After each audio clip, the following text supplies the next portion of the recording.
Councillor Mohammed Salah.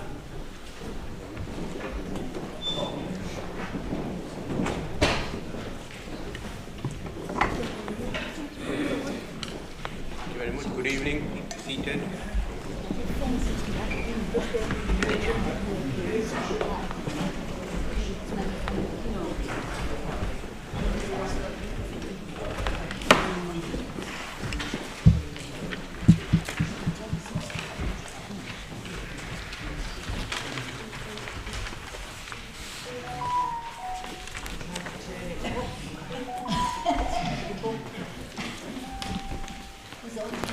Any apologies?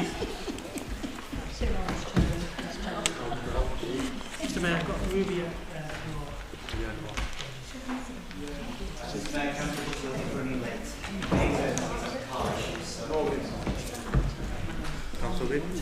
Mr. Mayor, can I give apologies from Councillor Bryony Hartley, who's recovering from an operation, and also apologies for my hearing this evening because my good ear is blocked.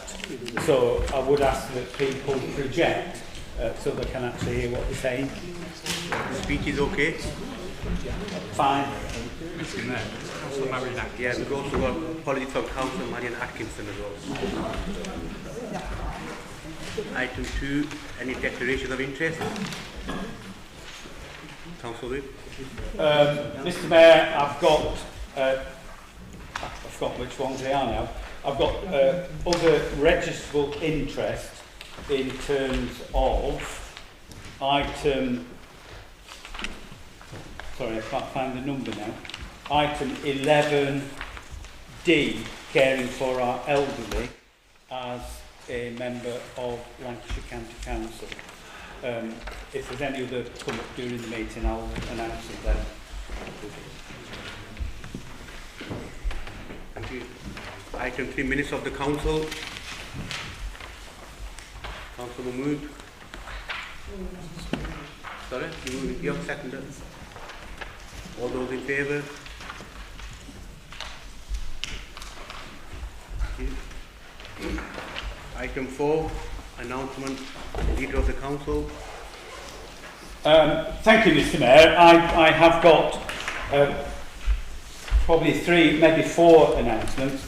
First of all, Mr. Mayor, we saw announcements in terms of the devolution priority programme for local government reorganisation for authorities down south yesterday, and the outcome in many cases was that the number of authorities that would be created as new unitaries were at the maximum at 5, and that a lot of the councils to be created were well under the size of authority that we had put forward as part of the government's request for submissions.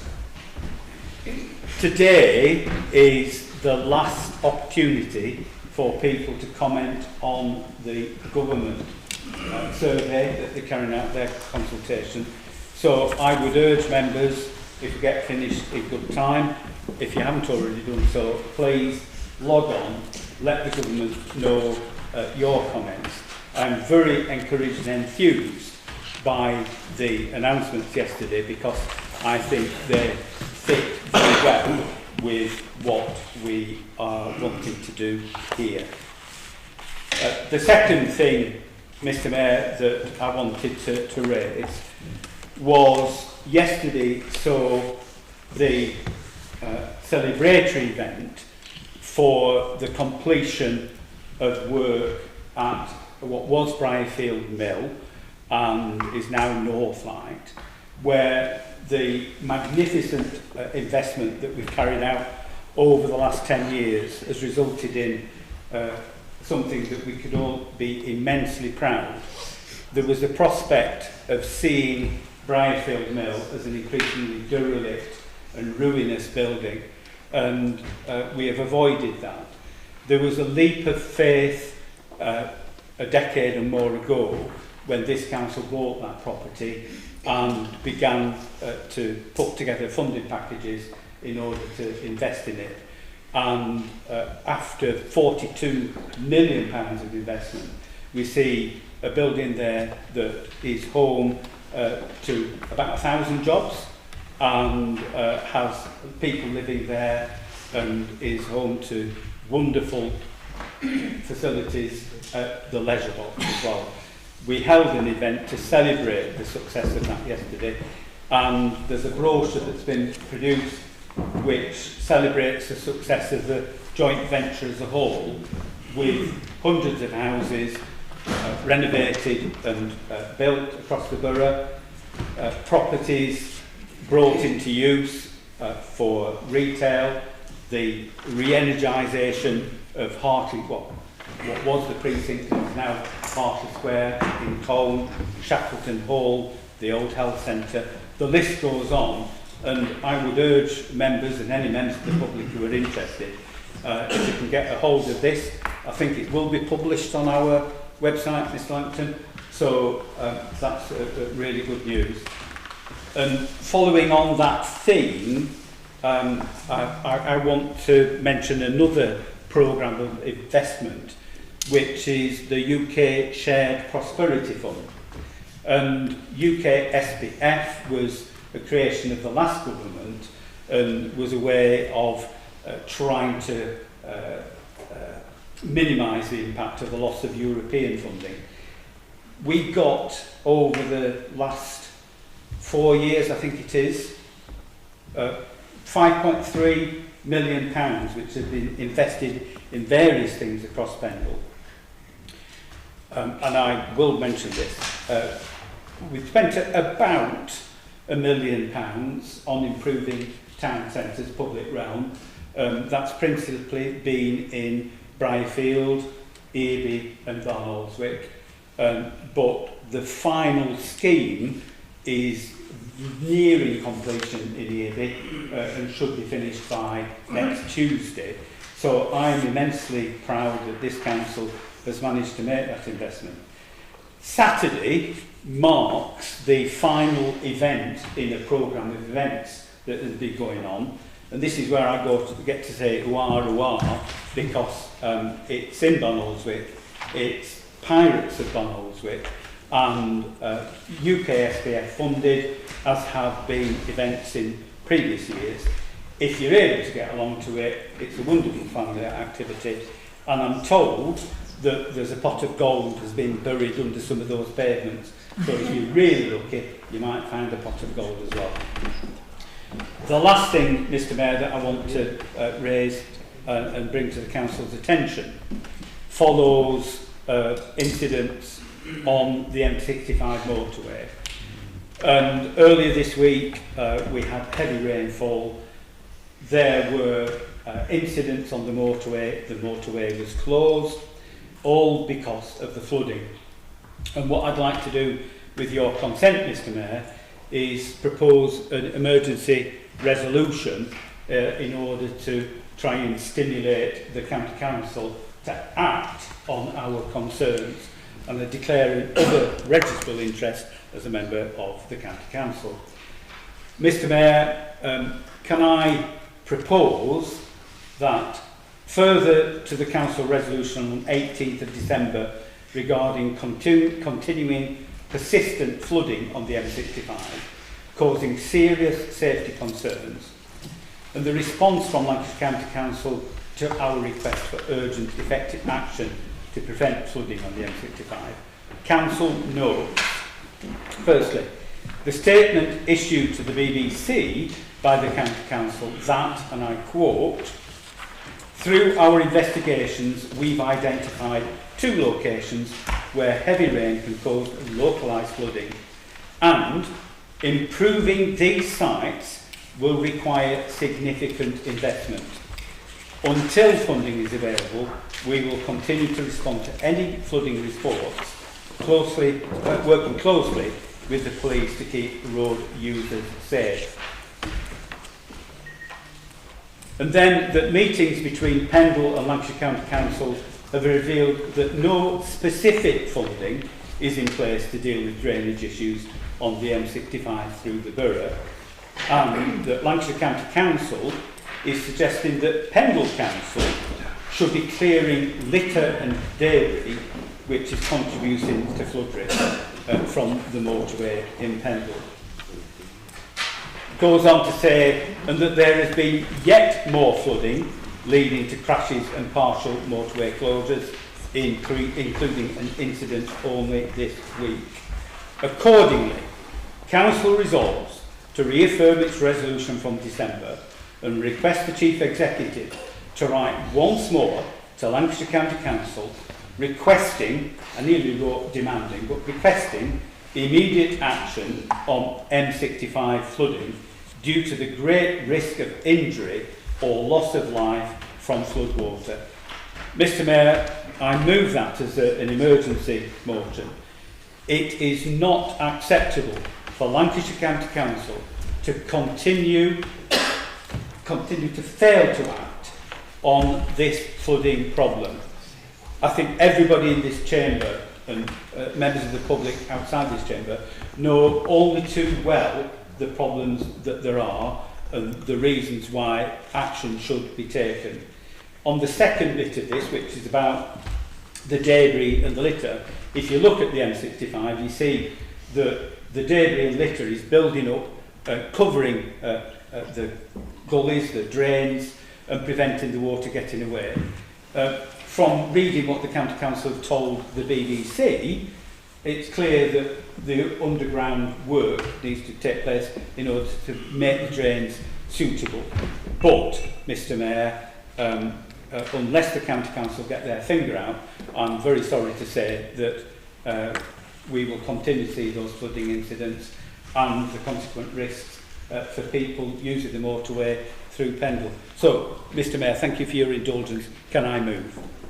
Second, Councillor Wood. Thank you, Mr Mayor. Mr Mayor, if I can just briefly echo the announcements that the leader has made, especially in relation to Northlight. I was there yesterday lunchtime, and that was it was a great success story. That's a building, is an iconic building actually. You know, that's there's lots of heritage and history there. That's a building that nobody else would have touched, but coming together as a joint venture with Barnfield Construction, you know, he made it happen and he made it a success, and that goes right across the board from previous council administrations.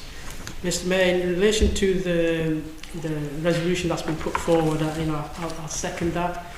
The flooding on the M65 in Pendle is a serious reminder of the risks our communities face and the importance of the safety. It puts people's lives at risk, and we must treat this as a priority, and that means working closely with Lancashire County Council to improve drainage and the infrastructure that's been highlighted and identified. And public safety must always come first, and this is about protecting our communities today while planning responsibly for the future. Mr Mayor, I'll second. Councillor Sutcliffe. Thank you, Mr Mayor. I'm happy to support this motion. I think it's an important thing for the people of Pendle, and of course those outside of our borough that use that motorway on a regular basis. I think it's a cheek, really, to say that the flooding is caused by litter and Pendle needs to do more to combat that. We know that litter is an issue. We know that that's a nationwide problem.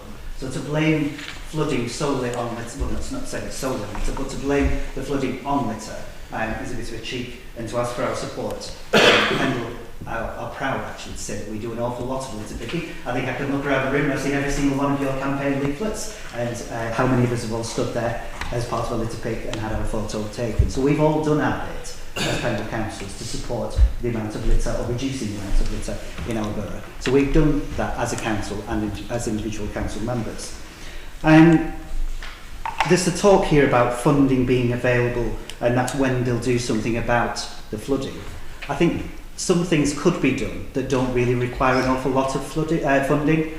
A simple sign that says road liable to flooding would help. We know about the flooding in particular parts of that M65. We know that it's an issue. But if you're from outside of the area and you happen to come across a dark bit of motorway with a lot of standing water, then it's a surprise, it's an issue, and it's going to cause problems. If there was a sign, it could really help. And that's not about funding. That's going to be a few £100s if that. So, yeah, I'm happy to support this. I think it's the right thing to do. Thank you. Councillor Lolowin. Thank you, Mr. Mayor. I think this ridiculous response statement from LCC and the direction that it's taking are fundamentally the same as they have been for many years. They refuse to take action and take responsibility for the danger that their road network puts people of Pendle and the people of Lancashire in when they use it.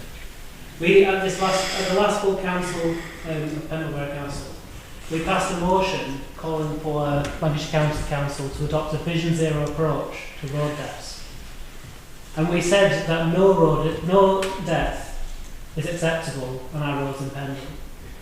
And there are so many small things that are just as dangerous as this that cost a lot less to fix, that they're also not taking responsibility for. And so I think it really shows through in statements about this, that they're just not taking responsibility at all for the death that they are causing by their negligence. And I mean, that's strong wording, but that's what I believe. They're 20 years behind.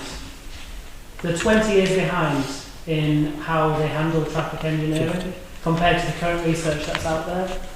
They're completely slow to move. They have not adopted best practice. They are continuing to refuse best practice and working on old information and practices which put people's lives in danger.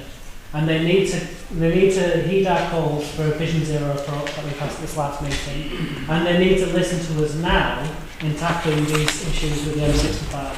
So I support this motion. Thank you. Councillor Bell. Thank you, Mr. Mayor.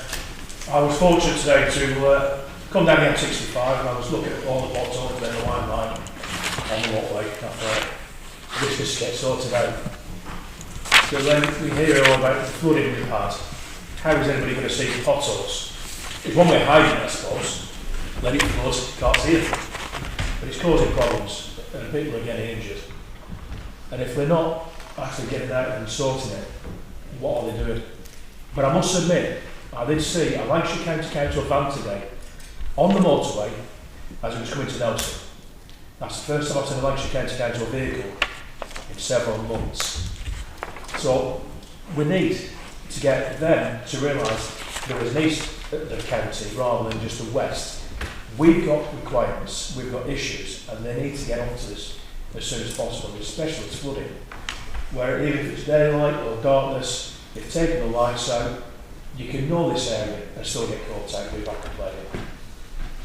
It needs adjusting, it needs readjusting as soon as possible. Thank you, Mr. Mayor. Thank you. Councillor Omid. Thank you, Mr. Mayor. I think it's one of them motions which is non-controversial. I'm sure all members of this council will be supporting this motion. We've discussed this issue on numerous occasions previously. We've discussed it at area committee meetings, we've discussed it here, full council and the executive. But nothing seems to be happening. And I'm pleased that Councillor Whip has brought this motion before us, because this is something that is really urgent and needs to be addressed immediately by Lancashire County Council. I don't think it's acceptable for Lancashire County Council to say we don't have the funding. I think it's a case of priorities.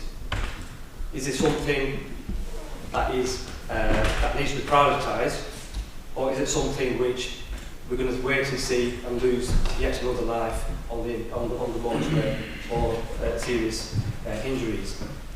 So I think the previous response from Lancashire County Council are unacceptable, and we should stand for it.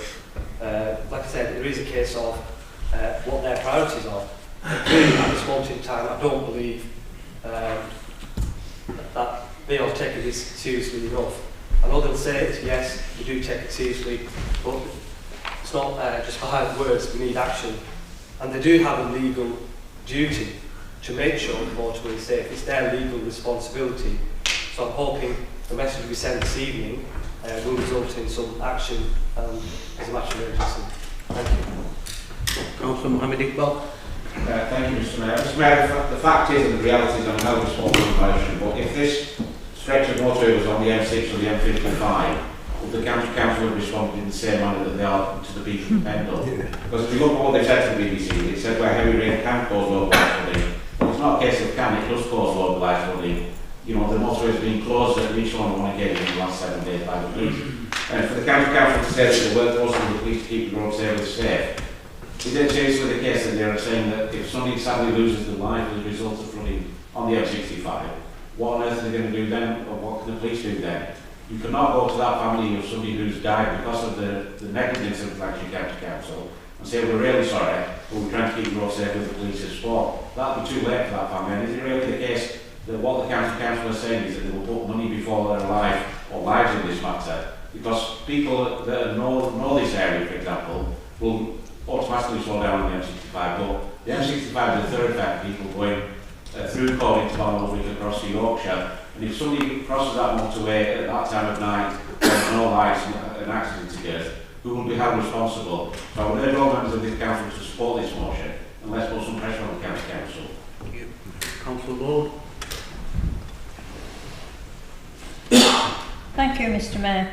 I posed a question to one of the Reform County Councillors asking what were the plans going to be, or are there any plans for our end of the motorway as regarding flooding and potholes. And his reply was, what did you do when you were a county councillor? Nothing. And, you know, I thought, are they really serious about it? Are they taking this seriously? All the comments that we've had, that we've seen on Facebook about the potholes and the flooding, hundreds of them, and yet I get a reply like that. What did you do? Nothing. You know, 10 years ago, whatever. And how does he know? I think he was still at school, I'm not sure. So yeah, so when I had that conversation, I thought, well, they're not taking this seriously. They're really not taking it seriously. Anybody else would have said, well, we've got this plan, we've got this budget, we're going to do this, we're going to do that. No, it was all down to me because I did nothing. So I just wanted to make that point. Thank you. Thank you. All those in favour of this? Mr. Mayor, just a couple of points in response. Several people have asked about the funding. Sorry, Councillor Stone. Then. Sorry. Thank you, Mr. Mayor. I'd echo what everyone else has said in this chamber. One would think that the priority of the county council should be public safety, should be the lives of residents of Lancashire, and their priorities should be addressing flooding issues, which are a safety issue, potholes in roads, care homes. But as Councillor Nadeem Ahmed said, it comes to a question of priorities, because that same county council which seems to deprioritise public safety is very, very active. Some of those members are very active with politicking on social media. They're very busy trying to solve issues over which they have no control, such as immigration. They pontificate a lot about immigration. They're very busy criticising, as Councillor Lord said, criticising others. So for me, Mr. Mayor, it does come to priorities. It is a very sad and lamentable reflection on the County Council that they seem to deprioritise those very matters of public safety and public life that are so important to the residents that they allegedly serve. Councillor Whip. Thank you, Mr. Mayor. Councillor Stone's reference there brought up an image in my mind of stop the boats on the M65. The 2 points that I wanted to make, first of all, people have asked about funding, and I was shocked when Mr. Langton and myself met with the Director of Highways and Transport, and we were told that the local highway manager was responsible for trying to sort out the drainage on the M65, but he would have to do that within the budget allocation that he just gets for the area. So if they have to spend a lot of money, and they talk about a significant investment, it means that all the other drainage problems will get neglected. So prioritisation isn't the name of the game, it's actually sucking in all the resources to sort it out. The second thing I wanted to refer to, Mr Mayor, was this suggestion that Pendle Council were responsible for clearing the litter and the debris on the motorway. Now, I've asked officers repeatedly about this, officers here, and they say, well, no, we can't work on the motorway. It is up to the county council to do it. And I would make a point that this stretch of motorway from Gannow Top to Colne is the only county motorway in the country, as far as I'm aware. So it's in a very peculiar position because the county council wouldn't be doing work on the M6 or the M55. But this council is unable to clear that debris and the litter, which is contributing to the flooding problem by covering the gully graves and stopping the water from getting away. The much more serious issue is that underneath the ground it needs new drains. That's going to cost money, and the county council should be getting the funding to make sure that that happens before people are killed. Thank you, Mr Mayor. Thank you. All go to a vote. All those in favour? Against? Abstentions? Item 5, questions on notice from the public to the leader, if any. Item 6, question on notice by the member to the leader, committee chairman or representative on an outside body on matters not otherwise on the agenda. No. Item 7, report by the leader on the work of the executive. Councillor Mr Mayor, the report's in front of people. Councillor Thank you, Mr Mayor. I've got a couple of questions about two items on the report from the executive, and I think some of my colleagues have questions as well, so I'll work through mine, because I'm going to cross purposes with my questions, and so if I cross purposes, and then my colleagues will probably do the same as well. So just a bit of advance notice for sorted. All the questions at once. Yeah. John, all the questions at once. From everyone? Yeah. Yes. Okay. Right, so firstly I've got some questions on the Colne Conservation Area. Are members aware that the results of the consultation show that there was a strong overall support to designate the conservation area, with 93% of respondents fully in favour? A further 4.4% were in favour of designation, but with the removal of the area around Old Mill Drive, making a 97% of residents in favour of the allocation. And my second question on that one is that does the exec believe that the landlords have greater rights than tenants in terms of voting? The deferral of the designation of the conservation area and the arranging of a special meeting with one landlord, not the tenant, seems to suggest that that is the case. This landlord has merely said that he doesn't think that the Keighley Road area is unique or that special to be conserved. Well, the views of several consultants from Grove Lancashire and those who are helping with the updating of the Colne Neighbourhood Plan disagree, and the assessment report is clear. In addition, the wishes of the 111 people who took the time to respond online support the designation. Is this democracy, or is the leader and his party simply looking after fellow Liberal undemocrats? So I'll move on to questions on the Pride in Place Impact Fund that I've got. First question is a simple one. Has the leader read the whole Pride in Place Impact Fund prospectus personally, including the appendices? Did the exec accept the scoring methodology improvised by Pendle Council without discussion or challenge? And how is it that new projects that have not been previously mentioned or consulted on or scored were allowed to be inserted at the last minute in the projects approved by the exec last week. An example of this is the moving of Colm's Mugger at Alkin Coats Park, which doesn't even add any new facilities. I'll let my colleagues carry on. Councillor Sarah Coburn-Price. Thank you. So my question's on pride and place. Why, when the MP had expressed concern about the scoring for pride and place and the lack of consultation, did the leader insist on agreeing to pursue certain projects, especially in Cone, at last week's exec? The exec simply accepted the resolution from Cone Town Council last Thursday without consulting the area committee. Is Cone Town Council more important than Cone Area Committee and the village parish councils? Second question on private place.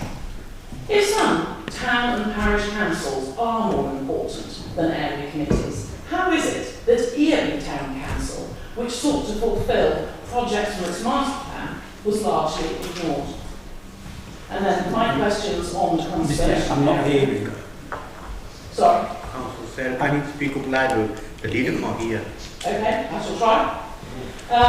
So the first question on the conservation area. When is a deadline not a deadline? The deadline for responses to the new Cone conservation area was the 21st of January.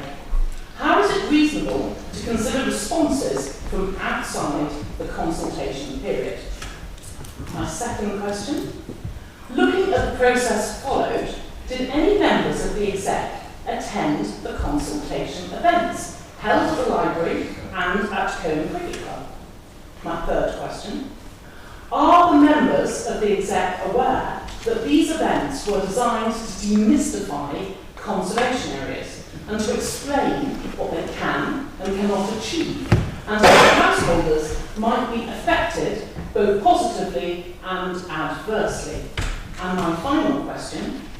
Are members aware that though there was an officer with an iPad there at the consultation, able to input a response on behalf of a resident, not able to do so online, that no one actually wanted this service, and the attendees understood that they needed to fill in the form online after the consultation events?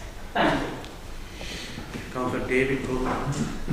Thank you, Mr. Mayor. So I'll do a sort of two-part section. I'll start off with the conservation area, the Keighley Road conservation area. So comments have been made about the process followed, but this process was signed off by the exec at the earlier deferral. This is our second deferral, of course.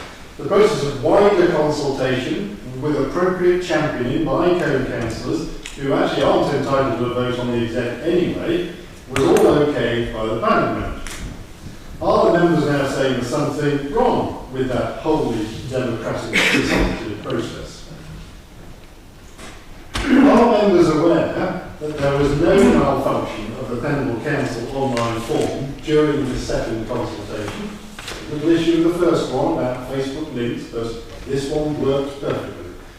And as is standard with all such consultations online, the form times out if the user is inactive for over 10 minutes.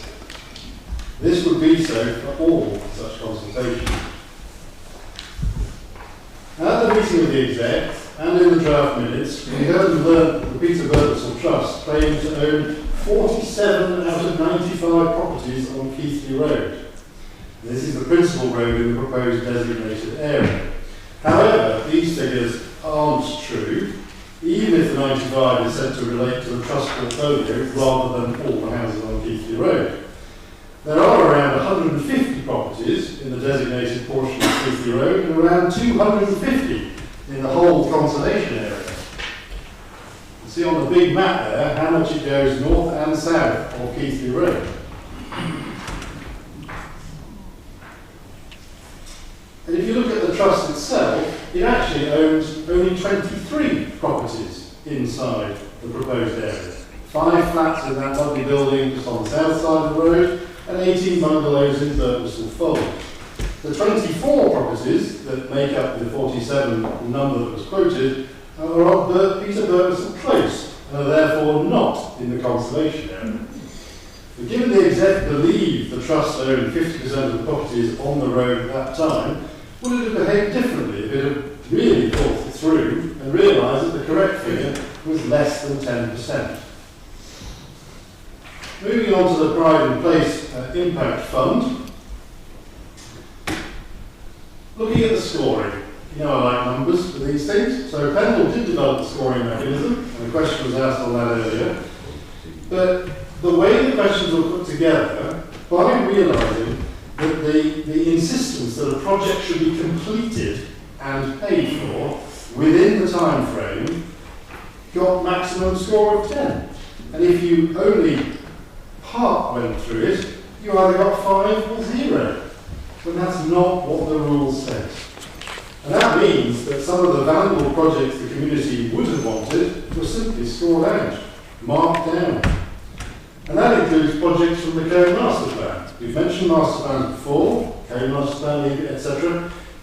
These were meant to be shovel-ready projects to add value to our areas. Shovel-ready. What point do you get for having a master plan that fits in with these projects? You get 1 point out of 60. So it's not really recognising the value and effort that went into the master plans.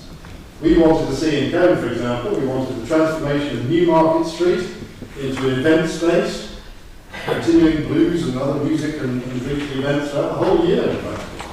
We wanted the installation of a planned wheel park, been part of the council's capital budget for many years, and it was just heading towards the planning application. It was filled in a lovely gap on North Valley Road there. And we also wanted the restoration of the cemetery chapels, which have been neglected for so many years. So funerals could be held there once more. These are supposed to be questions. And although match funding is welcomed by the prospectus, it is not mandated. Again, big scores were given to people who volunteered large amounts of match funding. So, does the leader and the exec feel that by scoring in such a way, the chosen project would have been valuable to communities have in fact been sidelined by those where partners are most able and eager to pay?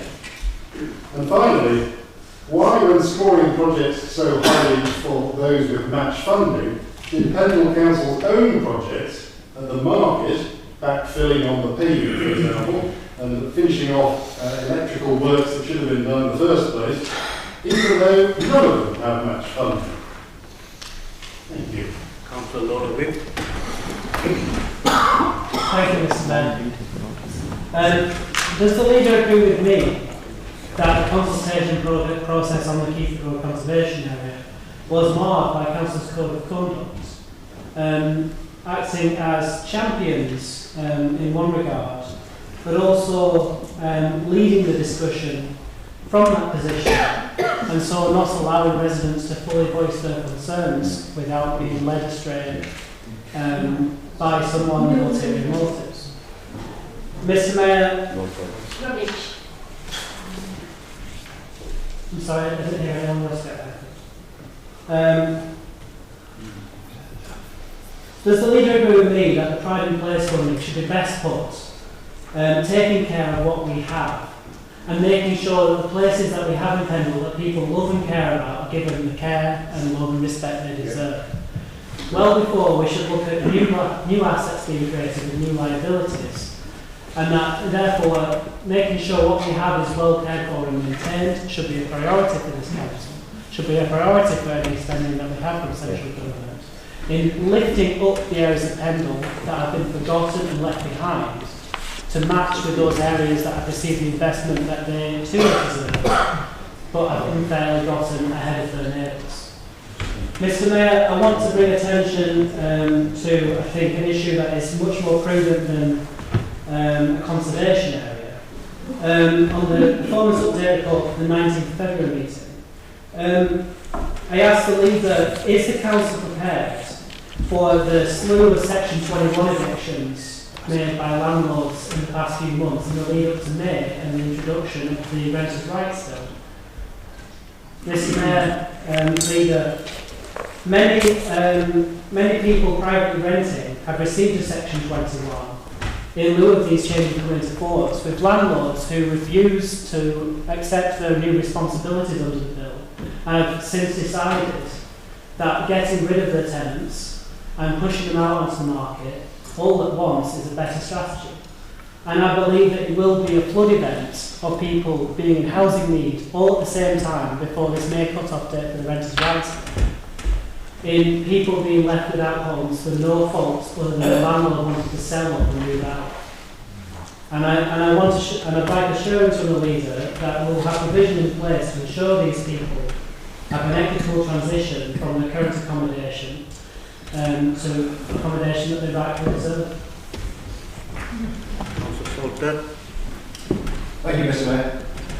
Just going back to pride and place, it just refers to the process that we went through.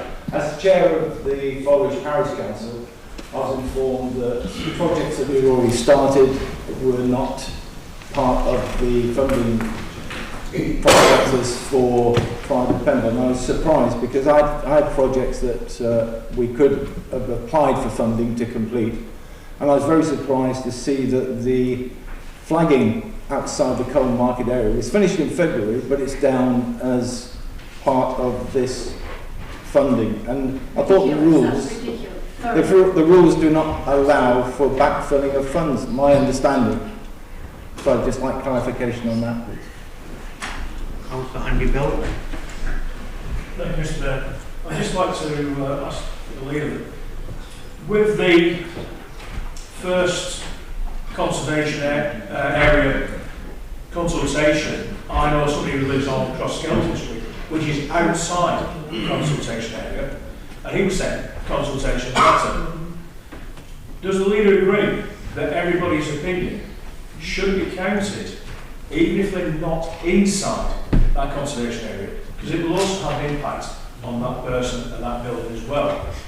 I also believe, if the lady agrees with me, that it should not just be a 93% agreement, it should be all agreements. Mainly because if you've got a house on there and you want to put solar panels on and you get refused for planning because it's stringent, it's going to cause a lot of problems for half of the road and that area, because the front of the house is going to be facing the wrong way. So for planning, we have to take it into consideration. Even though I think it has merits, but I also think it's got drawbacks as well. But I do believe that this should all be taken into consideration. Any more questions? Mohammed Iqbal? Yeah, through you, Mr. Mayor, if I can ask the leader, just to remind not only myself but other councillors as well and members of the public that if I disagree with the decision of the executive, whether that be last week's meeting, there is a procedure of calling. Can the leader confirm if there has been, or the leader also confirm if there has been any calling of any decision so far? The system was democratic. Non-democratic. Yeah. Councillor Whip. Thank you very much, Mr. Mayor. I'll start off with the proposed Keithley Road Conservation Area. Can I say that the executive has not taken a view as to whether that should be approved or not. The decision of the executive to defer it is neutral. The reason, well, there are two reasons why the executive deferred it. First of all, there were question marks raised over the participation of some council members in the consultative events. And I quote from the email that we received from the chairman of Peterborough Trust. I expected the session to be held by a member of the planning team, but was surprised to see that it was staffed by the council member who had instigated and encouraged the creation of the conservation area. And then it goes on to say that they returned in order to try and get their views on the record, and that the same councillor listened to my views and then tried to justify the whole scheme. Now, that is from the chairman of a trust, a trustee that provides accommodation for lots of elderly people in Cong, not only on Keighley Road, but principally on Keighley Road.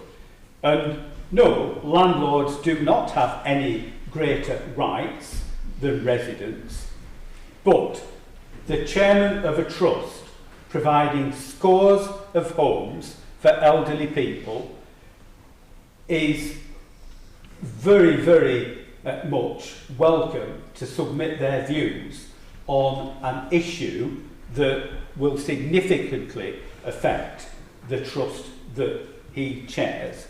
And it was with that in mind that the executive decided to meet with Peter Birchall Trust to find out what they have to say before we come to a decision. The secondary issue was whether the lower part of the proposed conservation area should be included or not. It wasn't recommended by the conservation officers. Mr. Mayor, I think that's all I would like to say in terms of the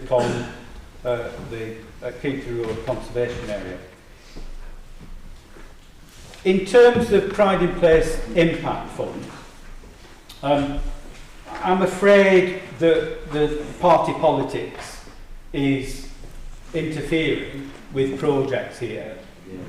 We have over 6 dozen projects that have been put forward by a range of town and parish councils and area committees, and they cover virtually every community in Pendle.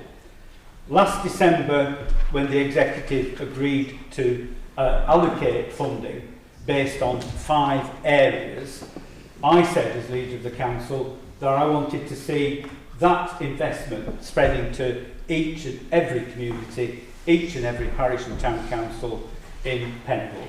And I think that the 70 odd projects that we've had put forward demonstrate that we've very much achieved that objective.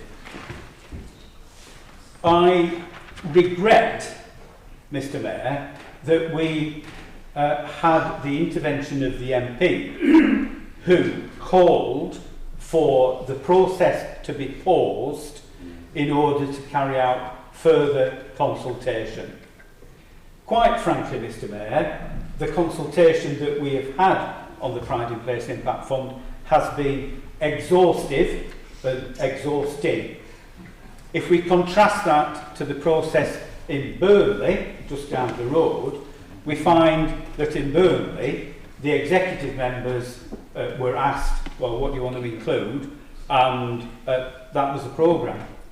And in Burnley, virtually a third of the funding is going into a single project, which is 450,000 for the sports centre. So contrast the way in which we had innumerable meetings with different organisations across the borough, how one of our officers has spent 3 months doing nothing else than evaluate, check, go back to people, and all that process which led to the executive discussing this issue on the 19th. 31st of March 2027 is when the government expect this funding will be spent. They're not saying, oh, you've got another 6 months, or oh, no, take another year. They're saying, spend it by 31st of March 2027. But only by exception can you carry the funds forward, and if you still don't spend them, the government will take the money back. Thank you very, very much. The scoring method, I had nothing whatsoever to do, and I don't think any council member had anything to do with drawing up the scoring method. I don't think Mr. Langton would allow any of us near it, because it was supposed to be as objective as possible. The way in which the executive had to make a judgment of Solomon decision because of the intervention of the MP, there was only, this council has only got, of that 1.5 million, 750,000 in the bank. So although we have approved all the schemes on those lists, we've only given financial approval to the ones that scored the highest, and we've had to draw a line at that point. Now, if the MP writes to ministers and says, oh, well, you know, Pendle Council hasn't done what they should have done, and he gets the £750,000 that we're owed held up, then clearly this council cannot go ahead with those projects at risk. And the Section 151 officer sat to my right would quite rightly be saying you can't do that. So it's in the MP's court. If you want to stop 30 odd projects going ahead in Pendle, and one of them is Kevin in Fulridge, one scheme in Fulridge is approved, which I think is the play area, and the other one is below the line, which is to repair the roof of the village hall. So if the MP wants to stop these projects going ahead, well, get on with it, write to a minister, say that we haven't consulted people, challenge the process, and I will demonstrate that we have done a huge amount more than other councils in the same position. And the other councils, I'm not criticising Burnley, because Burnley took the view, well, we've only got a year and a half to spend this money, we need to crack on with it. The MP, our MP says, oh no, hang on a minute, you know, just take your time, lads. Well, no, I'm sorry, we do need to get on with these projects. I'm going to be careful what I say, but I resent the implication both from the MP and some of the members in here today that our officers have not been robust. Our officers have worked their socks off to try and square the circle on this, to get in as many projects as they possibly could. They have worked hard to see where people were prepared to put in match funding, which was requested by government, not a barrier to the schemes going ahead, but encouraged by government.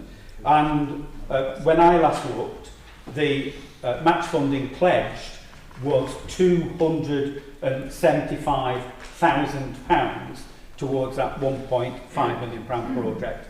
So a total investment of £1.775 million. That is a cracking result. And yet, we get the churlish Conservatives coming here tonight because they didn't get some of their projects up at the top there. The churlish Conservatives saying, well, no, we should be doing it a different way. Well, I'm sorry, we had a process, our office had followed the process, the executive had made the best decisions that it could, given the MP's intervention and the threat of the further £750,000 coming, not coming through. So I'm satisfied that the process is robust. I am satisfied that our officers have done a very good job. And I am delighted that people across Pendle are going to be able to benefit from these projects, that parish and town councils have been able to put projects forward. And no, I do not agree that we should have been looking at the town centre master plans, because if we'd have been just looking at town centre master plans, then all these smaller parishes, Fulridge, Laneshire Bridge, Trawden, wouldn't have had a look in. And I think it's important, and I said so last December, I want this funding to spread to every part of Pendle, and I'm delighted that we've managed to do it. Thank you, Mr. Mayor. Oh, Mr. Mayor, I do apologise. I've not got Councillor Lola Whip's question. Is the council prepared for the upsurge of no faulted evictions under the Section 21 notices? Mr. Mayor, I haven't had the opportunity to ask that question today. I will ask officers to look into this as a matter of urgency, and hopefully we are prepared and we will be prepared for the impact, the unintended consequences of the Renters' Rights Act. And I think it was a question asked in a very timely manner. Thank you. Item 8, a report by the Chair of the Overview and Scrutiny Committee. The report is closed. You want to add anything here? The report from the Church. Mr. Mayor, I submit. Questions? Item 9, third amendment for the statement. Mr. Witt.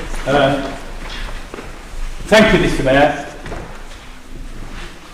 An amended version of the Treasury Management Strategy was emailed round to people during the week.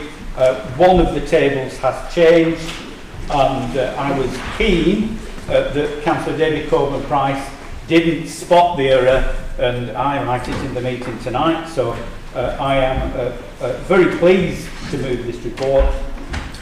If you look at the detail in here, you will find that we are in a position of not having to borrow during this financial year. I think, given what is happening with interest rates, what's happening in the wider world, that is a good thing. Mr. Mayor, I would just remind the Council that at the budget meeting, the Conservative group proposed that we borrow an additional £1 million in order to fund projects in select parts of the borough, not all over the place, but in particular parts of the borough. And I think, Mr. Mayor, that this report highlights the foolishness of that proposal and the fact that the Council did make the right decision in rejecting that rather imprudent suggestion, which would not be at all beneficial for the finances of this Council. Councillor Moon.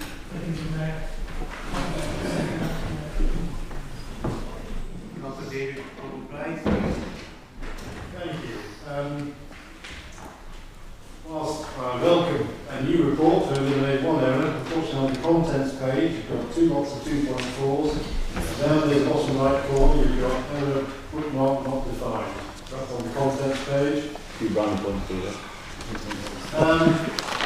Giving you more general points, you notice it's also commented in the covering report. So in section 2.2, you know that the capital financing requirement is growing quite significantly over the next few years. I know this is also post-LGR as well, but that number is growing quite significantly from 22 million to 32 million. So lots of extra capital financing requirement is required. And in terms of then how to pay for that, well, the graphs on page 9 show you, the conclusion underneath is repeated in the covering note to say that the council will need to borrow from 26/7 for a period of up to 13 years. Keep borrowing. So that's not going well. Over a couple of pages to page 12, there's a table there in 3.1 where the first row of green figures just don't add up properly on the final two columns. But what that also highlights is it talks about the debt does not, except in the short term, exceed the total of the CFR in the preceding year plus estimates of the additional CFR in 26/7. However, go a couple of years down the line and things really do tighten up then.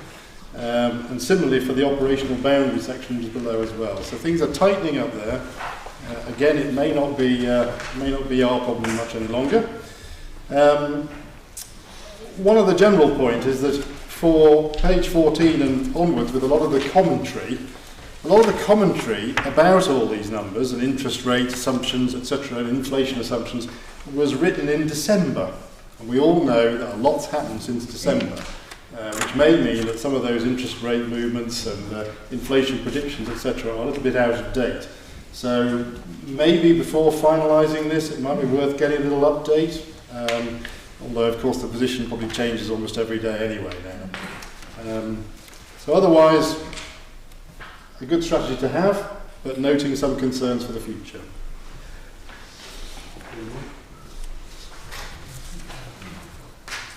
Item 10. We're voting on it. All those in favour for?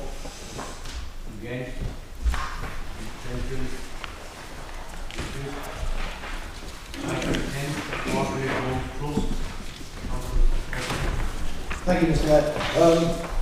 Right, regarding the request from Hartley Hunt Trust, as it says in the paper, myself, Dorothy, are both life members of the Trust, and this is a suggestion that I made to the Trust as a means of future-proofing for the future. The main issue for having councillors appointed to support the Trust is the timings of the meetings. And the timings of the meetings are 10 o'clock in the morning, 2 o'clock in the afternoon, and the problem is councillors that are working cannot attend. So myself being retired, I could turn up, Dorothy could turn up, but any other nominated councillor was unavailable to be there. So we were getting a bad reputation with the Trust. So my suggestion was them to actually approach the council to see if it's a requirement due to the local government reorganisation for the future, maybe transfer the authority, councillor authority, to the current town council, for example, to nominate from their side. So I would just like the council to recommend this request from the Hartley Homes Trust to make the process more efficient in future. Thank you. I would second the proposal by Councillor Sopter. All those in favour? And against? Item 11. Notice of motion. Investment in advanced manufacturing. Councillor David Brick. Thank you, Mr. Mayor. I move this motion because I'm terribly proud. I'm sorry to see that Conservative councillors are leaving when we're just talking about investment in Pendle and ensuring that we have a future in advanced manufacturing and precision engineering. I am enormously proud that Pendle Council is a place where we can make it. We make things in Pendle. We have thousands, literally thousands of small and medium enterprises who employ small numbers of people. And we have a huge number of employees in those top industries, Rolls-Royce, Westerns and the like, who are the backbone of that advanced manufacturing sector. We began back in the Second World War with the development of the jet engine, and that has gone from strength to strength to strength. The sector is now critical in terms of having a better wage economy than we would otherwise have. It accounts for 1 in 4 jobs and 40% of the borough's economy. About 7,000 people altogether. Things do not stand still. We have the risk of being overtaken by other sectors, new materials, advances in technology. And we need to fight for this area, the cluster that we have, we share with neighbouring authorities as well, to make sure that they are viable and able to prosper in future. Not because we want any particular firm to prosper, but we want our area to prosper. And we want people here in Pendle to have the potential to get good jobs, well paid, and hopefully that underpins a thriving economy. So the proposal set out here is that we work with the North West Aerospace Alliance, hopefully the Lancashire Combined County Authority, and the sector itself to try and get a centre of gravity and get the cluster to be strengthened with a commitment to growing skills, to have support for a revolution in new technologies, and that we get the ball going so that we can actually get the combined authority to get their hand in the pocket and back our end of the county. I'm afraid, up to press, we are being failed by the combined authority in terms of investment in our industries, in our people.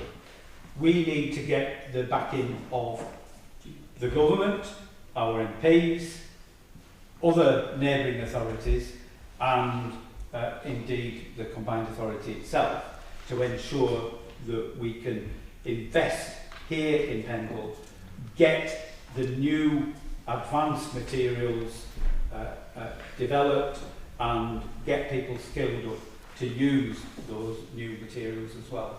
Composites is one of the issues where we don't have the people with the skills, and that is a growing part of the sector. So this is a way, I'm very keen on legacies, and I'm keen that Pendle Council leaves a legacy for people in the future authorities.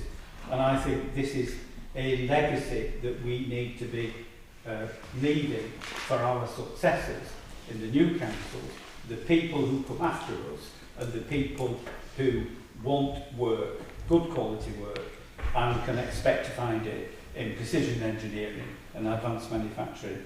So within this is the proposal to use £100,000 from our reserves in order to start a pot that will grow with contributions from elsewhere, from the sector itself, and make sure that we are on the front foot and we have a future, because you can make it in Pendle. I know.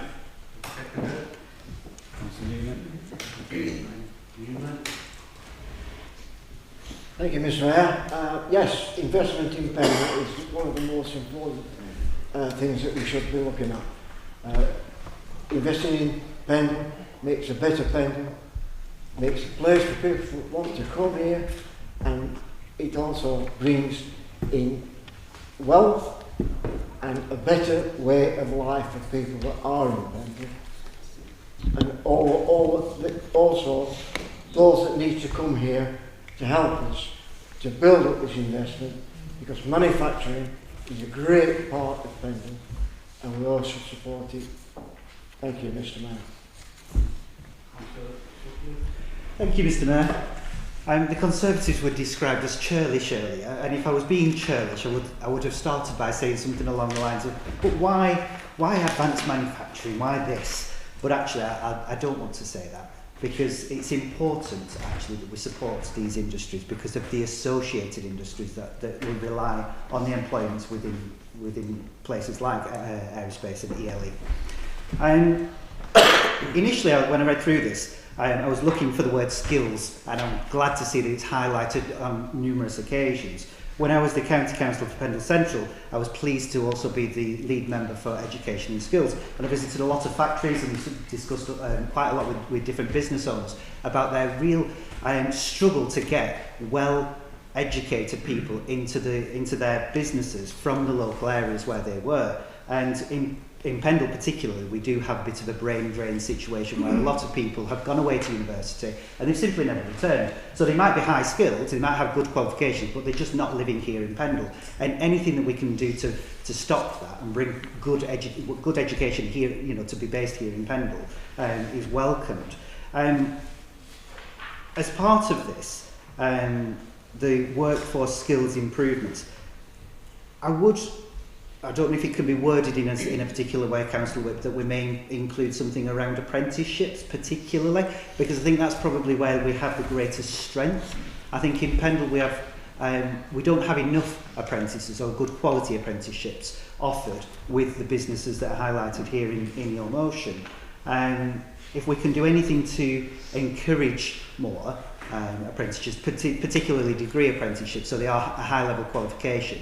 I think that that would go some way to encouraging people to stay living and working here in Pendle rather than just living or working here, as seems to be the option. So I'm happy to support it, and I hope that the mention of apprenticeships would be welcomed. Thank you. Thank you, Mr. Mayor. Yeah, I fully support this. I would request, if we could, not forget the armed forces in this, because we've been working closely with the University of Lancashire. And over the last 18 months, I've been helping write the syllabus for military personnel leaving and transferring into the civil side. I'm on the vision board, and we've got quite a few of the companies signed up with the covenant, and they're requesting as soon as they can to employ an ex-military veteran due to the fact that they've got required skills already. So I would suggest if we could put in that, apart from committing to working with the Lancashire County Council and the North West Aerospace Alliance, I think if we can put in there the Armed Forces Covenant Group. We've done a lot of work with them, and I think it's important. I write a 2-page article on Pendle for the Armed Forces Covenant magazine, which goes out every year. And it's a nationwide magazine, and it calls on businesses to attract ex-military, especially in the aerospace, because you've got a lot of Royal Air Force engineers working across at Wharton, ex-Royal Air Force. There are other areas within Pendle where some of the skills could be transferable, so I would appreciate if we put in the Armed Forces Covenant as well in there. Thank you. Thank you, Mr. Mayor. Mr. Mayor, I support the motion. Pendle has always been a place where innovation meets industry, from the historic mills that powered the Industrial Revolution to the development of the jet engine in Barnoldswick. Our borough has long been at the forefront of manufacturing excellence. And today that legacy continues through the thriving cluster of advanced manufacturing that has been talked about, and the precision engineering. And we have companies like the likes of Rolls-Royce, Graham's Engineering, Weston's, and other globally recognised firms that have made Pendle a centre of expertise in aerospace and high-value engineering. And this is not just part of our history, it is the foundation of our future. And the advanced manufacturing sector is a cornerstone of our local economy. We are operating in an increasingly competitive global environment, and one defined by rapid technological change, automation, decarbonisation, and the transition to greener and cleaner energy systems. And if Pendle is to remain at the cutting edge, we must invest now in the next generation of innovation, skills and infrastructure. And that also means having the transport links from here, from Pendle into Yorkshire. And that means also investing in research and development, supporting businesses to adopt new materials, advanced processes and digital technologies. It means investing in people, ensuring our workforce has the highest level skills required for modern manufacturing, building on the excellent foundations provided by our local colleges that are changing, and apprenticeships that provide the pathways. And it means investing in places, creating the facilities and strategic employment sites that allow businesses to grow and attract further inward investment and outward investment. And Pendle is well positioned to seize on these opportunities. Mr. Mayor, this is why the proposed commitment to develop an investment plan for the sector is so important. By working with partners, including the industry leaders, regional bodies and organisations such as the North West Aerospace Alliance, we can ensure that Pendle secures its share of national and regional funding and strengthens its position as a leader in advanced engineering. That's what the motion, Mr. Mayor. Councillor Whip. Yes, Mr. Mayor, there are a couple of suggestions about including apprenticeships, and could I suggest, Mr. Mayor, that if we insert apprenticeships into the third paragraph of the resolution, that would accommodate that. And then if in paragraph 5 of the resolution Councillor Salter asks for the Armed Forces, he says Armed Forces Covenant, I'm not sure that reads right, But I think if you said armed forces organisations, that would cover the piece there. Okay. Yeah. Otherwise, Councillor Sutcliffe talks about skills and, of course, apprenticeships, as we just mentioned there. I'm very, very keen indeed that we establish centres of excellence which will be celebrated and be an attraction for young people. The digital universe is wonderful, and Councillor Lulwip reminds me of this very frequently, but the world cannot survive on YouTubers and bloggers. We do need people who aspire to get their hands dirty, doing things, making things, and I think that this is an opportunity to continue for Pendle to be a place where we make things and continue to have the majority of our workforce in manufacturing. It's been a dirty word, but it ought not to be a dirty word. It ought to be something, yeah, you get some muck on your fingernails, but that creates wealth, that creates work, and that creates a world in which we can all thrive. So I'm delighted for the support across the chamber, Mr. Mayor, and we look forward to taking this forward in the next couple of years. All those in favour of the motion? Against? Abstention? Thank you. Next motion, impact of war with Iran. Councillor Lunn. Yes, I'd like to move this motion which reads, Council notes with extremely grave concern the innocent civilians being killed and injured by the illegal order and potential consequences for men and women from Pendle serving in Britain's forces. Council notes the immediate impact of the conflict on costs of heating oil and LPG used by many off-grid homes in Pendle, and the longer term effect the war is likely to have on home energy costs generally. Council resolves to request that VAT is suspended on heating oil and LPG supplies. The government implements a price cap on such supplies. The government reintroduces energy price guarantees if household bills are set to rocket following July's price cap review, and Pendle's MPs be asked to support the above actions. Of course, this is only going to get worse if this war carries on, because the effects of inflation on consumer prices, which could also lead to food shortages if we can't get the fertiliser for the arable crops. And we've had residents in Pendle contact us really concerned about how much their heating costs are going to be on these off-grid sites. It's really important that we actually support these people for as long as this war continues and as long as we have such energy problems. Thank you, Rami. Councillor Hartley. Yeah, thank you, Mr. Mayor. I'd like to second this motion raised by Councillor Susan Lamb. I'm ex-military, and since I was 16, I've been ready for war. I've been ready for a just war. We were ready to go to the Falklands. We were too late. Since then, I spent my time in Germany in Cold War, facing the Russians on the borders, facing outwards and facing in Berlin. Thankfully, I never saw conflict. This illegal war that Donald Trump has brought has a long-reaching effect. He seems to think of these plans overnight. I don't know whether he gets drunk overnight and goes on social media and thinks, right, we'll have a war tomorrow.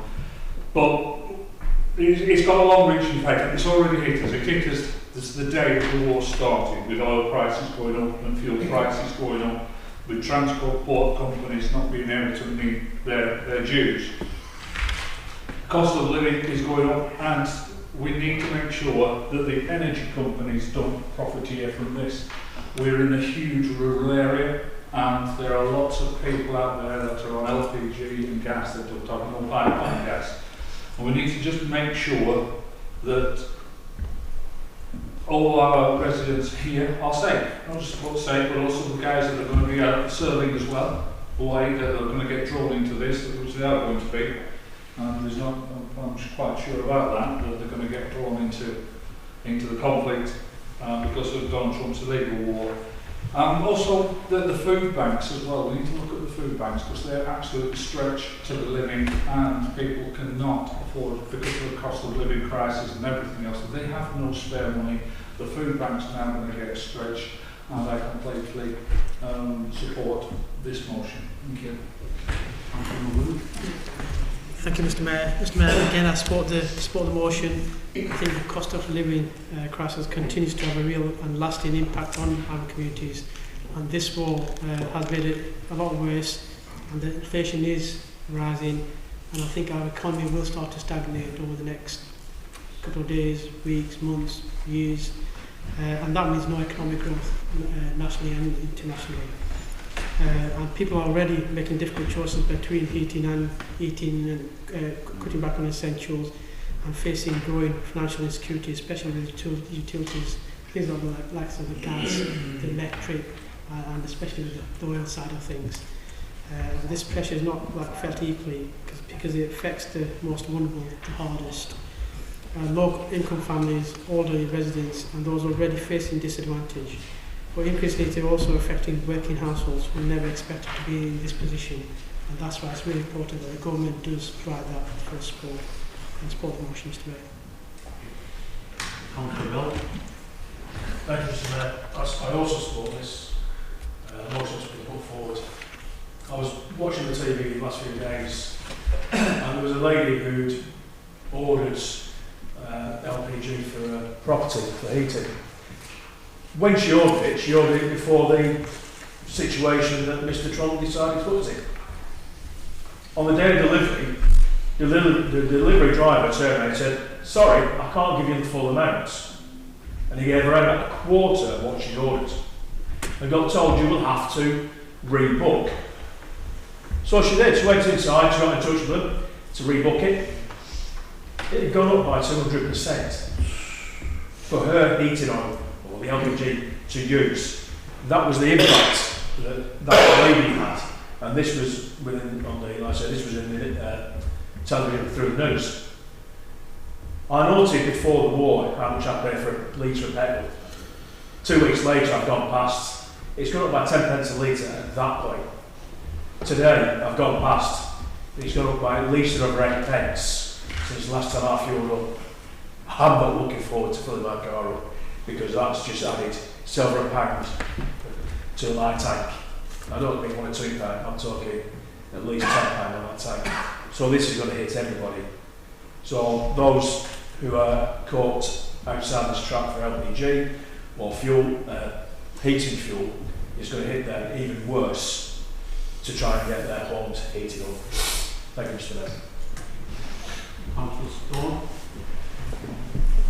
Thank you, Mr. Mayor, and thank you to the councillors who brought this motion to us tonight. The motion rightly notes that this is an illegal war, a war which we apparently in the UK are not part of, but we are facilitating what we call defensive strikes against Iran. Defensive, not offensive. I don't quite know or understand how anyone can make that distinction. And unfortunately, it seems that we are viewed by the Iranians as a party to this illegal war. And that itself merely exacerbates the problems that we face because we are quite dependent on LNG and oil supplies from the regional actors involved there. And the fact that our government has blundered into somehow making us appear to be a party to this war is leading to effectively the Iranians shutting down our own access through British flagged or tankers who are believed to be shipping oil for the UK. So we have managed to exacerbate the very problems, the global problems which are caused by the closure of the strait. And others have rightly mentioned that this isn't just about heating oil. This is about, someone mentioned fertilizer, it's about helium, it's about sulfur. It is going to have a massive and prolonged impact through a complex supply chain. And so, Mr. Mayor, I would like to propose a friendly amendment or an addition perhaps to the motion, asking the government to consider the future wider impact on the cost of living, because this will down the line impact food, it'll impact transport costs, it'll impact all sorts of things in the supply chain we are not even yet aware of. So, Mr. Mayor, I would propose, with respect, that friendly wider addition, and again thank those and echo what others have said. Thank you. Thank you, Mr. Mayor. I'd just like to say that as a supplier of LPG to the rural areas around here, and the farmers that have to pay the exorbitant... Councillor Newman, you have to declare an interest. Sorry? You have to declare an interest.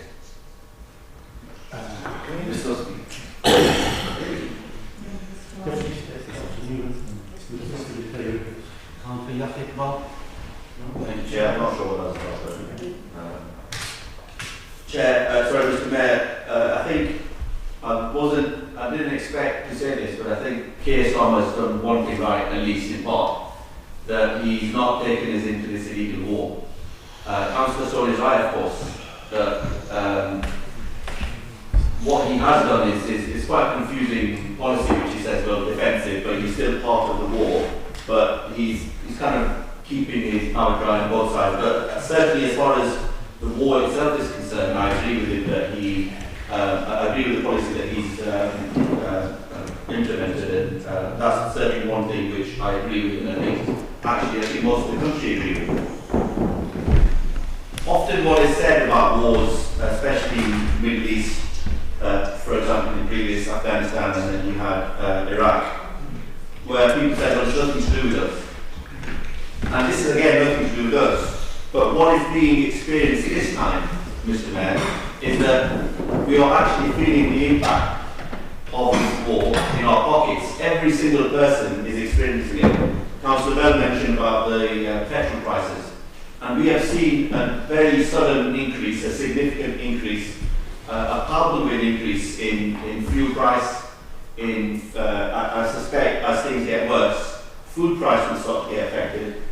Potentially shortages of some products or food, which again will impact everybody. And one of the parties, which is nobody else, is Liberal Democrats, have been clear in their policy. The Conservatives, for example, Kevin Bednock is, I'm not sure what her policy is, so perhaps, is it Council Surplus to the leader? I'm not sure. Perhaps when he stands up, he can tell us what the Conservatives' policy is. What their policy was initially, I think, well, we won't go into this war. Now, I'm not sure. So I'm not sure what. It's clear that what Councillor Stone's position is. Again, I find myself not disagreeing with Councillor Stone. In fact, I think there's very few times that I've disagreed with Councillor Stone and in fact, his about 4 colleagues, Councillor Dalia, Councillor Ahmed. There are some things we disagree, but I said as far as the Conservative policy is concerned, it's quite a confused policy, which I think perhaps consistent with what their policy is on everything really at the moment. They don't seem to have a policy on anything. So as far as this war is concerned, people are actually genuinely now scared. And I've spoken to people who are living paycheck to paycheck. Their mortgage, and that's another thing which hasn't been mentioned, anyone that is experiencing or was coming up for renewal of their mortgage interest rates is now genuinely scared about what would happen. Some deals we've heard have been taken off the market, and potentially that will impact on this council in terms of council tax, and the impact this council or an organisation will feel in incurring extra cost. So I totally support this motion, and I agree with Councillor Stone's amendment. Of course I do. And I hope that we continue to agree after this election when he is re-elected, and I hope that he is re-elected. And just before I sit down, Chair, I think I hear that Councillor Salt isn't continuing to fight this for this next election. And I wish him the best, and I think he's a genuine person who obviously cares about the community. If nothing else, Chair, we've seen the two motions that he's spoken about. Somebody that cares about, not about electioneering, and we had members of the public and some Conservative members that day were playing to the public and often never asking any questions, but when we had a full gallery, today we had 30 minutes worth of questions, which is surprising, and some people then leave when it comes to motion. I'm going to move on because I'm digressing now, but and I wish both Councillor Salter and Councillor Stone very best.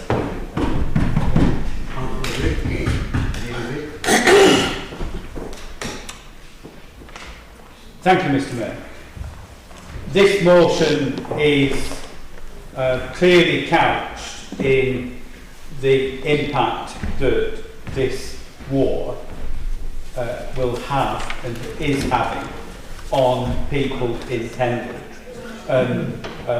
We're not the Foreign Secretary, we're not debating the merits of international diplomacy in this council chamber.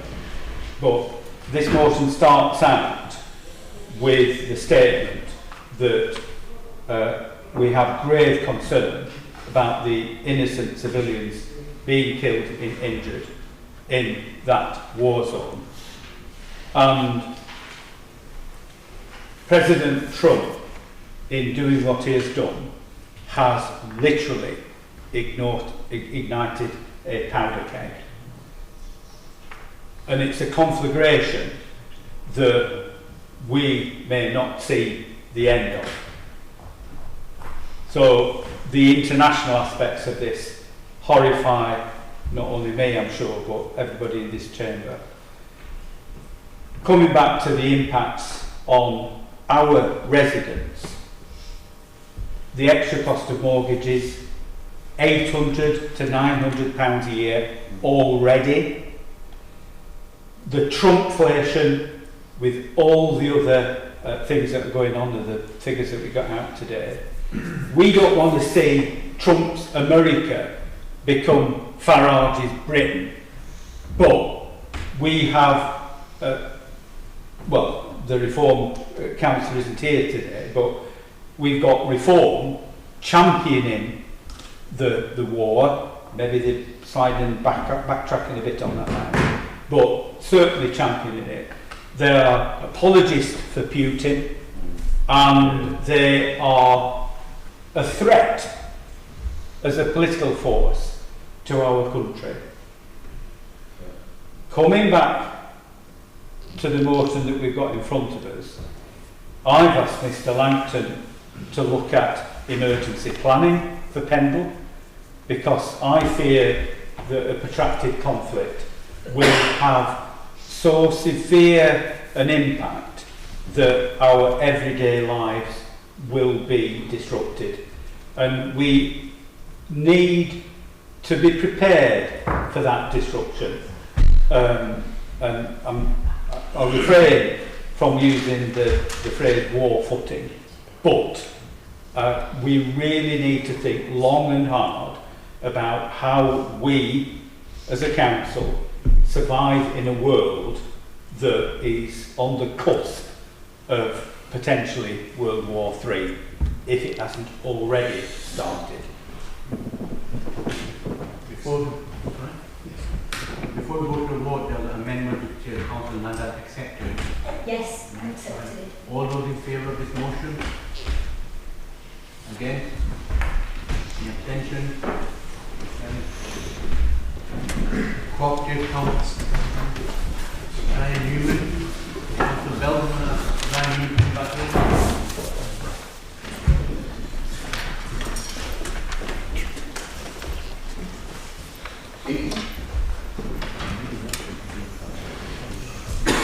Cooperative Councils.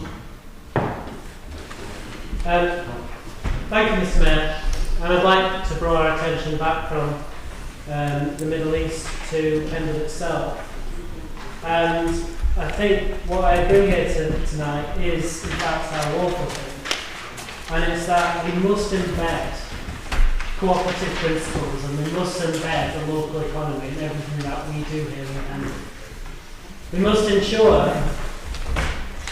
that cooperative values of self-help, self-responsibility, democracy, equality, equity and solidarity are embedded at every system of governance in our local democracy. And we must ensure that those values go forward into the new unitary authority taking over after Pendle Council is abolished.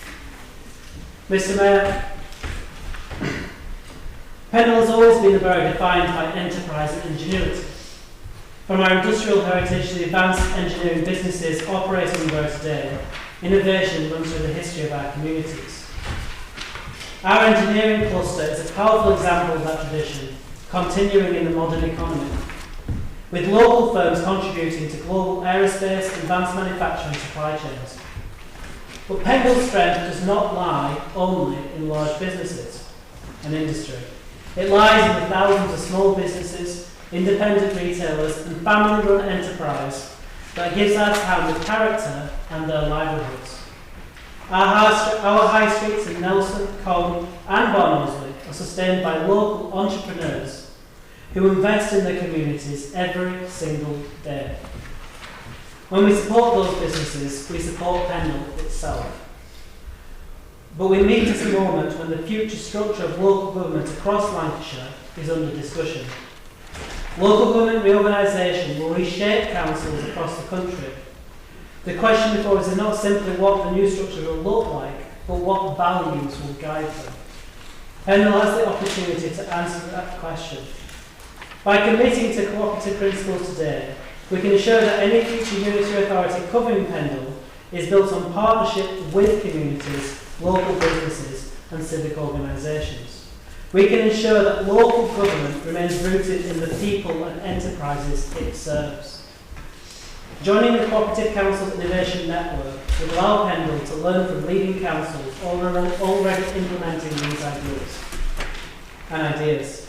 It would help us to develop community welfare policies similar to those pioneered in Preston, ensuring public spending supports our local SMEs and supply chains wherever possible. Mr. Mayor, this not only proves resilience for our local economies, but it is also climate conscious. By investing in our local supply chains, we ensure that the carbon in transportation is minimised. We ensure that our resources that we use and consume are stewarded by the very people who live where they are taken from, and ensure that the very people who run those supply chains look after the planet and place where they are from. It would help us develop, this is about strengthening our economy, empowering our communities and shaping the future of local government in the borough. And it's therefore that I move the motion on the pink sheet as it stands, in saying that the growing number of local authorities adopting community welfare approaches to ensure public spending generates the greatest possible benefit for local economies, supporting local visitors, cooperatives and social enterprises, and that, applying similar principles in Pendle, will strengthen local supply chains, support SME growth, and ensure that the council spending actively contributes to economic resilience within the borough. Mr. Mayor, I'll finish on the council resolves to declare its aspirations to influence the new unitary council to become a cooperative council, working in partnership with residents, businesses and community organisations, and that we improve in principle and request the Executive to consider the submission of an application for Pendle Borough Council to join the Cooperative Councils Innovation Network. and that we ask neighbouring authorities to do the same. We request that the Chief Executive bring forward proposals to the next Executive outlining how cooperative principles can be embedded within our existing council governance, procurement and service delivery models. And finally, promote the adoption of community wealth building approaches, including procurement strategies that increase opportunities for local SMEs, independent businesses, cooperatives and social enterprises within the new Unitary Council and for the remaining life of Pendle Council. Mr Mayor, I move. Yes, well, Mr Mayor, I'll second this quite happily. We've already discussed this evening about if we can make it Pendle, we can improve Pendle. But this will work, I believe, will work hand in hand, and I fully support Councillor Ulrich's motion. Thank you, Mr Mayor. Thank you, Mr Mayor. Mr Mayor, again, I support the motion. I think the strength of the cooperative approach lies in partnership, as it's already been mentioned, with the residents, voluntary organisations, businesses, the public services. It's about sharing responsibility and listening to local voices and recognise that communities themselves hold knowledge, skills and solutions. And it means that designing services with people. It means empowering communities to shape the place they live in, and it means building trust through openness, transparency and genuine collaboration. And I think it's all about fairness and inclusion. And you know, if we embrace this, then we can build like a stronger, more resilient communities working together. Thank you, Mr. Mayor. Go to the vote. All those in favour of this motion? Against? Abstention? Carrying for our elderly, Councillor Andy Lowe. Thank you, Mr Mayor. We've discussed about the elderly in our community before. So I'd like the Council to note the effect on the vulnerable and elderly people in Lancashire County Council's adult social care funding crisis and the consequent impact on services, including the County Council's left in limbo care home closure consultation and the pressure to ration packages of care through processes requiring head of service and multi-manager approvals. Reports of social care staff being overwhelmed by workloads, the apparent manipulation of waiting times for packages of care assessments through the new approval system, the reduction of staff in community teams to achieve budget reductions, resulting in office-based work signposting rather than supporting. Residential support now being time limited following hospital discharge, and only short-term care is available to people returning home from hospital. That Lancashire County Councils managing the front door appears to be about restricting access, making it as hard as possible for people to get through. I put that the Council resolves to request an urgent meeting between Lancashire County Council's Cabinet Member for Adult Social Care and members of Pendle Borough Council. The future of care homes and daycare centres be properly decided as a matter of urgency, and that local county councillors support the above resolutions. Thank you, Mr Mayor. Councillor Lowe, second that. Thank you, Mr Mayor. I'll second that. And just on the subject of care homes and staff shortages, my very first job in care was in a care home. It happened to be Faberdale over 40 years ago, and we had similar problems then. I worked on nights, there was 2 of us, there was 30 odd residents, we had to get them all up, starting at 6 o'clock in the morning, have them washed, dressed and sat in the lounge, ready for 8 o'clock when the day staff came on. Now, I don't know whether that practice is still going on. I do know that there are problems with staff shortages, with experienced staff. You know, so when I've been listening to this and I'm reading the motion, well, what has changed? What has changed in all those years? Not just the care homes, but everything. What has changed at Lancashire County Council? I would say not a lot, and that's really sad, and especially for the human beings that we're meant to be looking after. Thank you. Any questions before we go to the vote? All those favouring this motion? Against? Abstention? Right. Party Councillor David Wick. Excuse me. Thank you, Mr. Mayor. Can I declare an other registrable interest in this one, if I didn't do so at the beginning of the meeting? This is about people fulfilling their promises. This is about people being truthful. This is about people really doing what they've said. I'll read it out.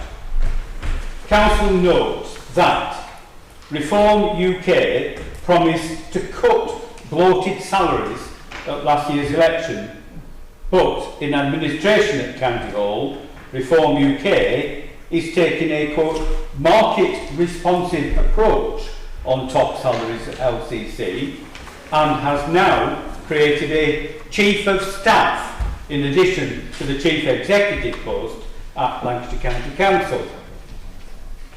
Last year, Reform UK promised to, quote, fill all the potholes, but there are now a record number of potholes in Lancashire.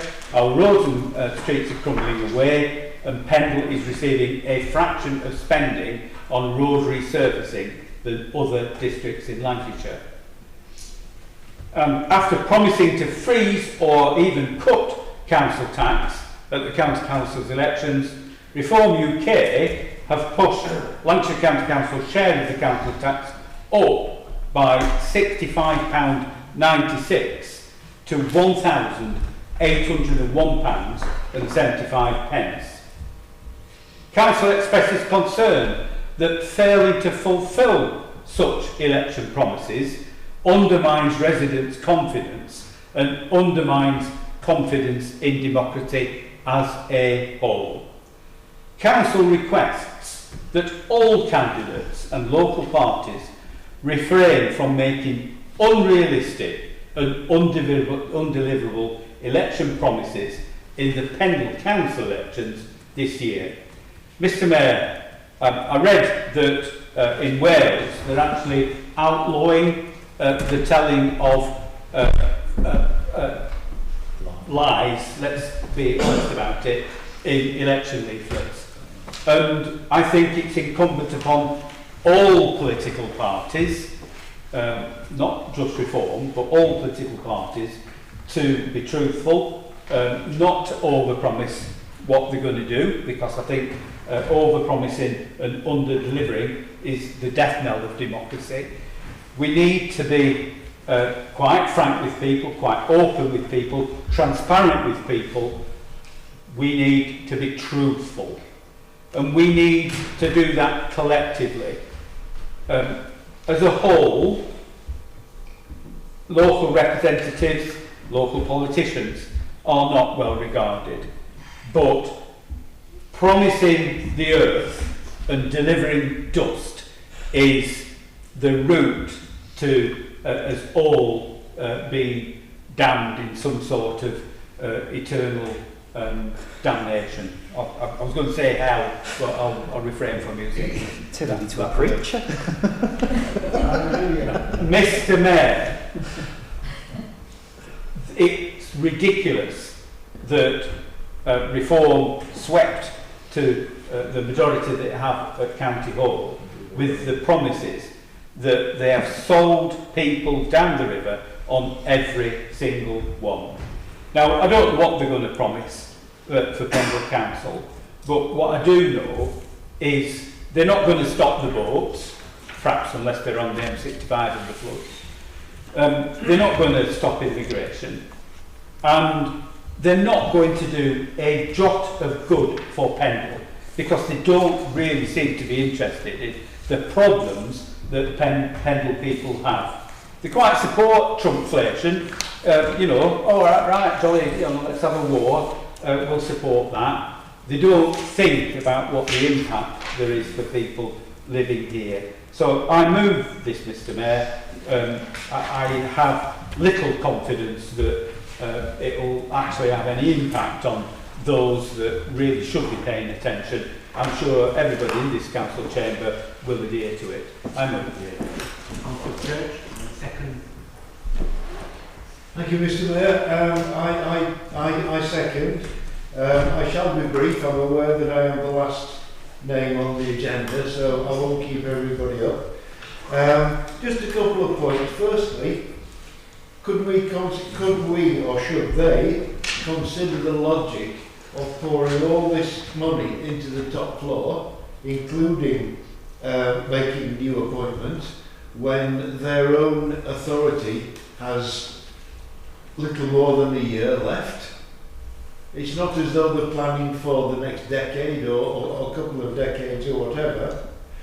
The second point, may I just, through you, Mr. Mayor, speak directly to everybody who has ever put a single note of comment on all social media on the matter of potholes.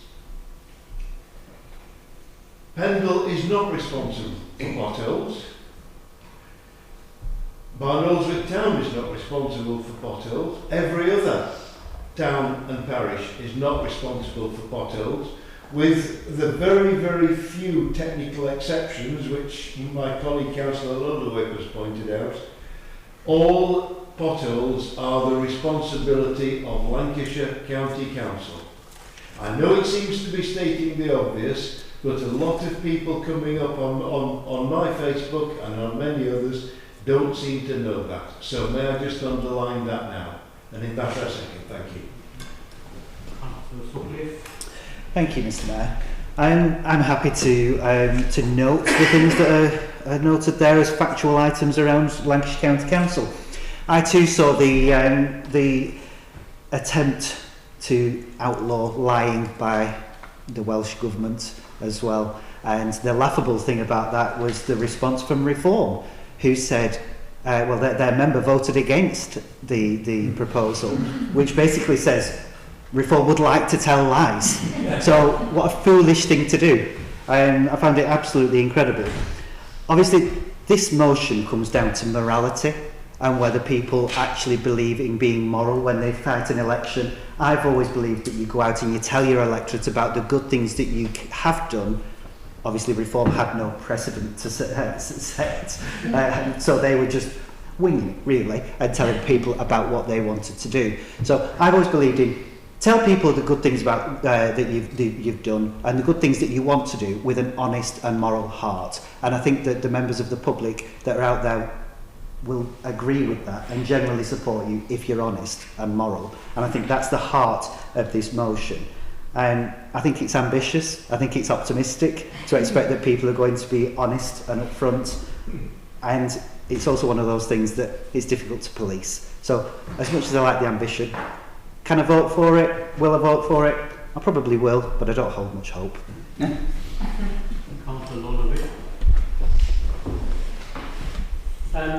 Thank you, Mr. Mayor. I think my view on this whole thing is that morals don't apply to fascists. And I'm not afraid of saying that I do believe that we are seeing a rise in fascism in the UK. Yeah. And it is being funded by a concerted effort by US investors led by Elon Musk and Donald Trump and his cronies to usurp the efforts of UK democracy and to disenfranchise and disinform the members of the public on the matters of fact that lie before us as councillors in how we run a local economy. It's my understanding, belief and, to my knowledge, factual nature that local government spending, for every pound we invest, we have pounds of return. We have a multiplicative effect on every single penny that comes through this local borough council, and that is the same for Lancashire County Council, and that is the same for every town council, local council and county council across the country that every pound we spend as councillors allocate to projects that people need and services that they need to exist in our economy and our society has a social return on investment and a financial return on investment that ensures we can all live the lives that we rightfully deserve. And their lies in that we need to cut are just an exponential growth on the lies of Conservative governments through austerity, and to some degree the Labour government currently continue on austerity, that we must cut government finance because spending is unaffordable. We can't continue to afford to not invest in people. If we continue to cut budgets left, right and centre, we'll have nothing left. Lancashire, if we continue to cut, as the reformer wanted in Lancashire County Council, won't have any roads left by the end of the decade. It'll just be potholes. And you know what? People will still be forced to go into work. They will be still forced to spend their labour making a profit for someone else, while they themselves can't see a GP. They can't get their kids to school on time because the roads are terrible. And it's just, the lies that they're telling are multifaceted and run so deep in the psyche of everyone in Britain. And it really does to me feel like the people who are voting reform, I have sympathy for them.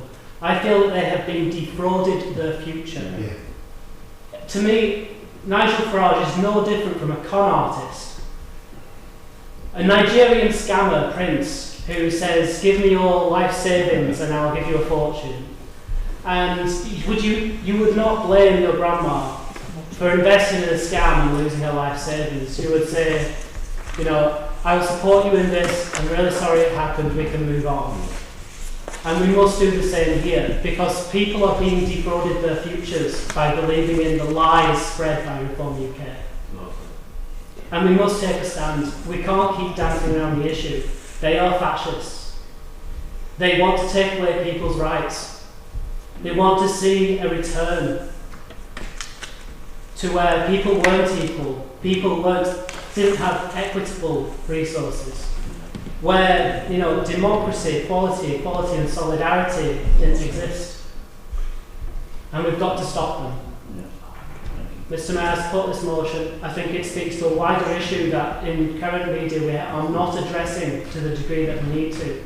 We need to de-platform these people. We need to ensure that we meet them on every occasion and say, you are not correct. And we need to show people the harm in which they will achieve in the way they're doing it, and the harm that they will cause for generations to come if they continue to dismantle the systems that are there to protect people. Thank you. Thank you, Mr. Mayor. I'd like to actually say that I agree with what Councillor Ashton said. I agree with what he exactly said. We are members of political parties, or we have been former members of political parties, which is decided upon the members up. It's not the top member coming down and saying, this is what you do.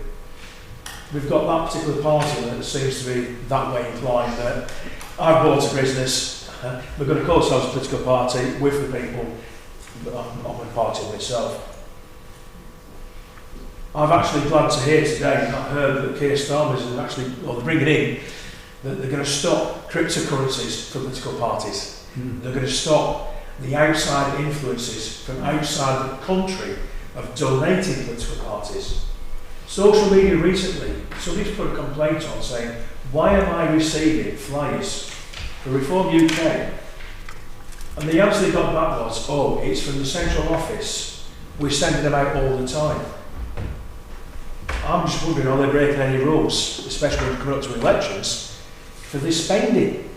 Because if they're sending out all these leaflets every 5 days or 6 days or whatever it is they're doing, that's a rather lot of money, but it's all national.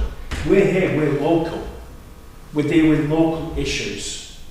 And I believe that everybody in this room and the members that aren't here today will be the same, that ethically and morally we base it on what we do, not what the party says in London or in Clacton tonight on question time where a certain member won't be there. But thank you very much, Mr. Mayor. Councillor Move. Thank you, Mr. Mayor. Just to echo what Councillor Norwood was saying, and that's what the motion. Councillor Hartley. Thank you, Mr. Mayor. Yes, I'll keep it brief. I know the Chief is closing soon. So, I echo what everybody's saying, and social media is playing a huge part now in politics.